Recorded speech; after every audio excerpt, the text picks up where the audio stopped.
Hello, let's read the question first. The question says that two spherical mirrors, convex and concave, having same focal length 36 cm, are arranged as shown in figure so that their optical axis coincide. Separation between mirrors is 1 meter. At what distance from concave mirror should an object be placed so that its images formed by concave and convex mirror independently are identical in size? मतलब देखो बच्चों, size same. अब ये नहीं कह रहा कौन सा मतलब रियल है कि वर्चुअल है, ये नहीं कह रहा। तो सबसे पहले आपको समझना होगा की कंसेप्ट क्या यूज हो रहा है इसमें।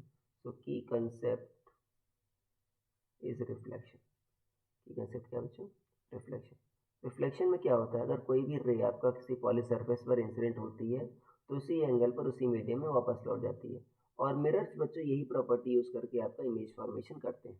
तो यहाँ पर क्या पूछा है, ठीक है ना, आपका कनकेव मिरर से किस डिस्टेंस पर ऑब्जेक्ट रखा जाए कि सेम, ठीक है ना, ऑब्जेक्ट जो आपका कन्वेक्स और कन्वेक्स मिरर दोनों क्या बनाए बच्चों, सेम साइज की इमेज बनाए।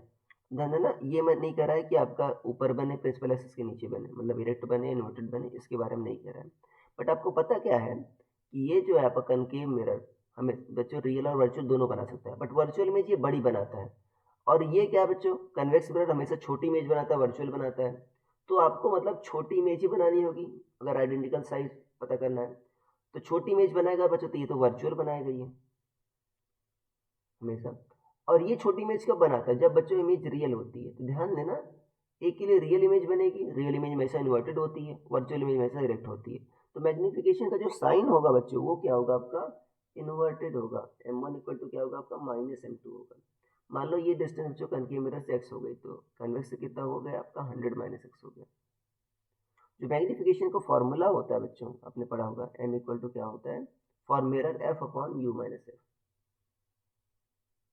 f upon u minus F.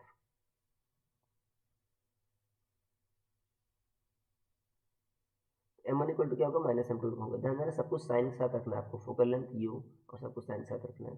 ध्यान देना u भी क्या आता है बच्चों, निगेटिव आता है आपका रियल ऑब्जेक्ट के लिए, दोनों के लिए मिरर के लिए निगेटिव आएगा। कनकेव मिरर के लिए फोकल लेंथ निगेटिव, कन्वेक्स के लिए focal length positive. m1 equal to -m2। m1 रख देते हैं बच्चों, कन्वेक्स मिरर के कारण रख देते हैं। m1 क्या है बच्चों का एफ क्या कन्वेक्स मिरर की 36। यू क्या बच्चों, ध्यान देना यू माइनस में रखोगे, -100 - x minus F -36 equal to -m2। ध्यान देना उसके लिए फोकल लेंथ बच्चों निगेटिव में आएगी, तो यहाँ पर -36 होगा अपॉन यू माइनस एफ।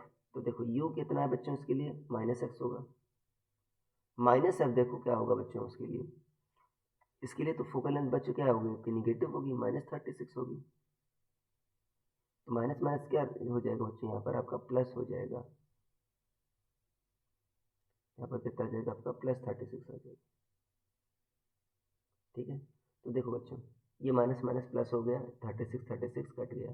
तो नीचे वाला बच्चों आपका डिनोमिनेटर भी सेम होगा, न्यूमरेटर सेम है। तो ये आपका आ जाएगा x -100 -36 इक्वल टू कितना आ जाएगा 36 - x। x को इधर ले आओ बच्चों तो कितना बन जाएगा 2x। ये इधर बन जाएगा बच्चों 172 बन जाएगा, 100 + 22 172। तो x कितना आ जाएगा 2 8 16 172 6 या 12 86 सेंटीमीटर। तो आपको कहाँ से कितना डिस्टेंस रखना होगा, आपको कनकेव मिरर से 86 सेंटीमीटर दूर रखना होगा। तो ये आपका आंसर आ जाएगा। So I hope you understood it well. Best of luck.